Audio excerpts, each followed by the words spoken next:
na amo.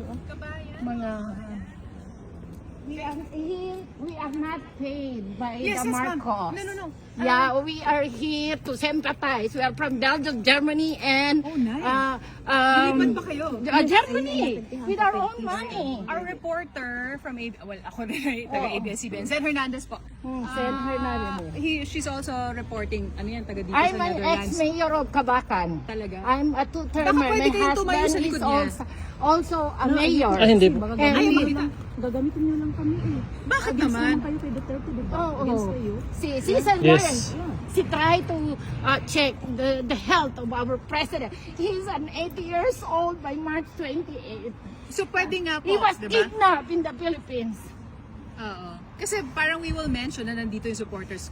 Sa totoo lang, syempre may magsasabi na hindi pinapakita ang supporters now. We're showing people. Yeah. That's what You we're can looking show for. us that we are not paid. Yes, Yeah.